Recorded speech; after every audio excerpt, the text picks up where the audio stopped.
सकते थे, पहले भी होता था, लेकिन हमने तो मातृशक्ति की वाहवाही के लिए इस सदन का आरंभ किया था और मातृशक्ति के आशीर्वाद से ये सदन अपना कार्य आरंभ किया है। आदरणीय सभापति जी, हम जानते हैं, इतिहास की तरफ अब थोड़ी नजर करें।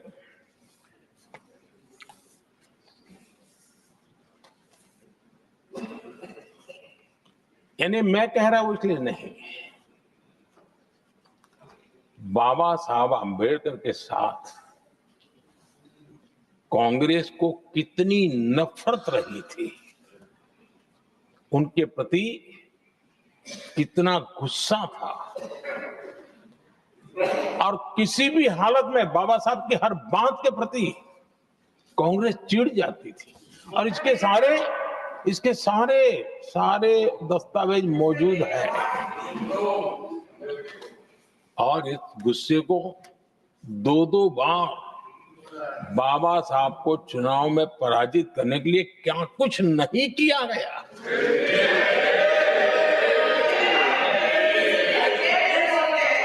कभी भी बाबा साहब को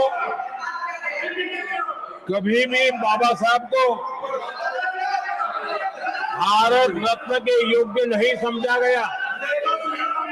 आदरणीय सभापति जी, कभी भी बाबा साहब को भारत रत्न योग्य नहीं समझा गया।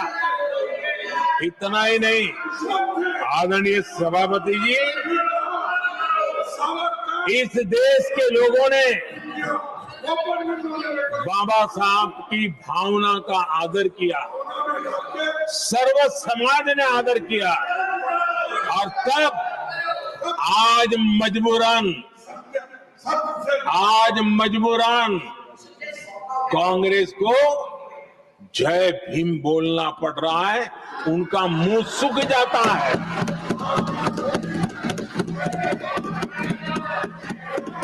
और आदरणीय सभापति जी, ये कांग्रेस भी रंग बदलने में बड़ी माहिर लग रही है। इतनी तेजी से अपना नकाब बदल देते हैं, ये इसमें साफ साफ नजर आ रहा है। आदरणीय सभापति जी, आप कांग्रेस का अध्ययन करेंगे तो कांग्रेस की राजनीति, जैसे हमारा मूल मंत्र रहा सबका साथ सबका विकास, वैसा उनका हमेशा रहा कि दूसरे की लकीर छोटी करना।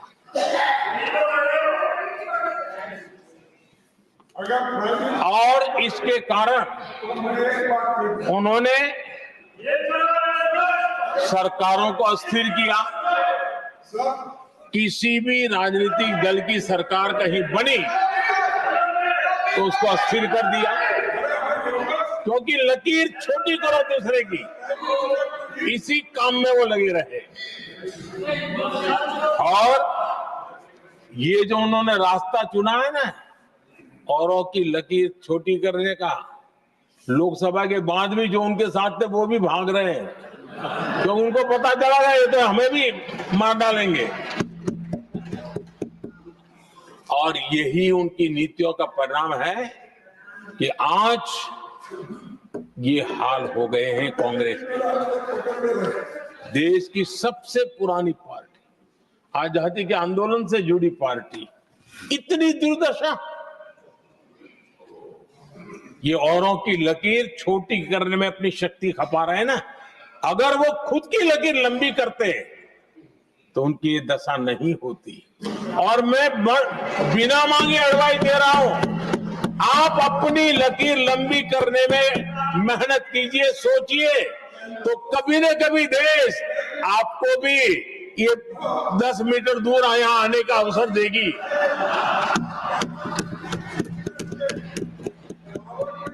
आदरणीय सभापति जी, बाबा साहब ने एससी एसटी समुदाय की बुनियादी चुनौतियों को बहुत बारीकी से समझा था, बहुत गहराई से समझा था और खुद भुक्तभोगी थे, इसलिए एक दर्द भी था, पीड़ा भी थी और समाज का कल्याण करने की का एक जज्बा भी था। और बाबा साहब ने एससी एसटी समुदाय के आर्थिक उन्नति के लिए एक स्पष्ट रोडमैप देश के सामने प्रस्तुत किया था। उनकी बातों में प्रस्तुत होता था। और बाबा साहब ने एक बहुत महत्वपूर्ण बात कही थी, मैं उनका कोट पढ़ना चाहता हूं। बाबा साहब ने कहा था, भारत एक कृषि प्रधान देश है, लेकिन दलितों के लिए ये आजीविका का मुख्य साधन बन ही नहीं सकता। ये बाबा साहब ने कहा था। उन्होंने आगे कहा था, और इसके कई कारण हैं। पहला, भूमि खरीदना उनके सामर्थ्य से बाहर है। दूसरा, अगर उनके पास धन भी हो तो भी उनके लिए भूमि खरीदने का कोई अवसर नहीं है। बाबा साहब ने ये एक एनालिसिस किया था और इस परिस्थिति का एनालिसिस करते हुए उनको ना सुझाव था। उन्होंने आग्रह किया था कि दलितों के साथ, हमारे आदिवासी भाई बहनों के साथ, वंचितों के साथ ये जो अन्याय हो रहा है, ये जो मुसीबत में जीने के लिए वो मजबूर हो रहे हैं, तो इसका एक उपाय है देश में इंडस्ट्रियलाइजेशन को बढ़ावा दिया जाए। औद्योगिकरण के पक्षकार थे बाबा साहब, क्योंकि औद्योगिकरण करने के पीछे उनकी कल्पना साफ थी। स्किल बेस्ड जॉब्स और एंटरप्रेन्योरशिप के लिए, आर्थिक आत्मनिर्भरता के लिए दलित, आदिवासी, वंचित समूहों को एक अवसर मिलेगा और उसे वो उत्थान का एक सबसे महत्वपूर्ण हथियार मानते थे। लेकिन आजादी के इतने सालों के बावजूद भी,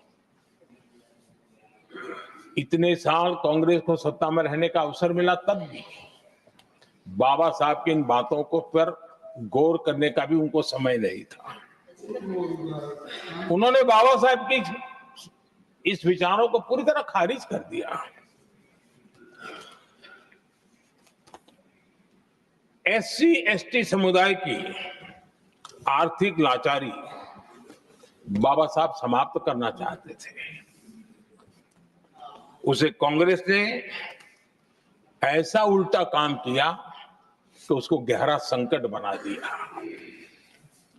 आदरणीय सभापति जी, 2014 में हमारी सरकार ने इस सोच को बदला और हमने प्राथमिकता देते हुए स्किल डेवलपमेंट, फाइनेंशियल इंक्लूजन और इंडस्ट्रियल ग्रोथ पर हमने जोर दिया। हमने पीएम विश्वकर्मा योजना बना करके समाज का वो तबका जिसके बिना समाज की रचना ही संभव नहीं है, और हर गांव में छोटे छोटे रूप में बिखरे हुए समाज, जो पारंपरिक कार्य करने वाले हमारे विश्वकर्मा भाई बहन, लोहार हो, कुम्हार हो, समाज के सोनार हो, ऐसे सारे जो वर्ग के लोग हैं, पहली बार देश में उनके लिए कोई चिंता हुई और उनको ट्रेनिंग देना, टेक्नोलॉजिकल अपग्रेडेशन के लिए नए औजार देना, डिजाइनिंग में उनको मदद करना, आर्थिक सहायता करना, उनके लिए बाजार उपलब्ध कराना, ये सारा दिशाओं में एक विशेष काम हमने अभियान चलाया हुआ है। और समाज का ये वर्ग है जिसकी तरफ किसी ने ध्यान नहीं दिया, और समाज नियंत्रण में जिसका महत्वपूर्ण रोल है, उस विश्वकर्मा समाज की हमने चिंता की। आदरणीय सभापति जी, हमने मुद्रा योजना शुरू करके जिन लोगों को पहली बार उद्यम के क्षेत्र में आना था, उनको निमंत्रित किया, उनको प्रोत्साहित किया। बिना गारंटी को लोन देने का एक बहुत बड़ा अभियान हमने चलाया, ताकि समाज में ये बहुत बड़ा समुदाय है जो आत्मनिर्भरता के अपने सपने को पूरा कर सके, और उसमें बहुत बड़ी सफलता मिली।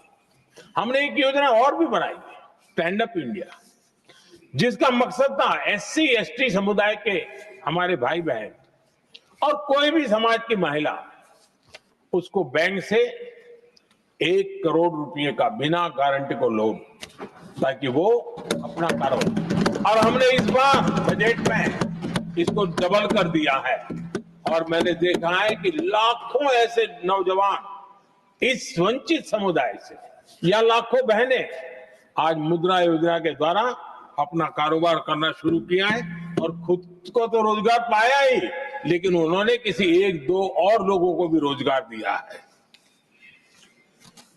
आदरणीय सभापति जी,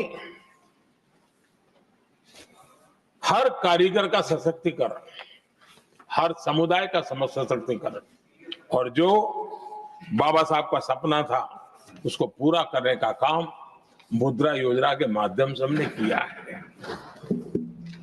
आदरणीय सभापति जी, जिसको किसी ने नहीं पूछा उसको मोदी पूजता है।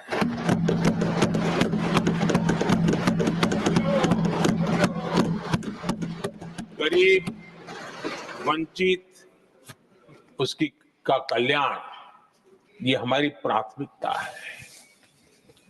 इस वर्ष के बजट में भी आप देखिए, लेदर इंडस्ट्री, फुटवेयर इंडस्ट्री, ऐसे अनेक छोटे दायरे के विषयों को हमने स्पर्श किया है, और इसका सबसे बड़ा लाभ गरीब और वंचित समुदाय के लोगों को मिलने वाला है, जो इस बजट में घोषणा की।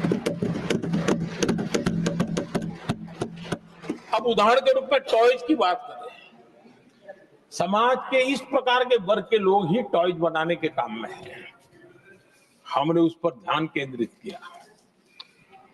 बहुत सारे गरीब परिवारों को अनेक प्रकार की उसमें मदद दी गई, और उसका परिणाम आज आया है कि टॉयज हम एक्सपोर्ट करने की आदत में फंसे हुए थे, आज इंपोर्ट करने की आदत में फंसे हुए थे, आज हमारे टॉय 3 गुना एक्सपोर्ट हो रहे हैं,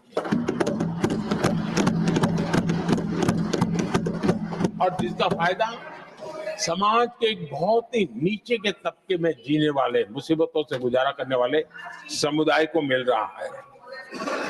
आदरणीय सभापति जी, हमारे देश में एक बहुत बड़ा समुदाय है, मछुआरा समुदाय। इन मछुआरे साथियों के लिए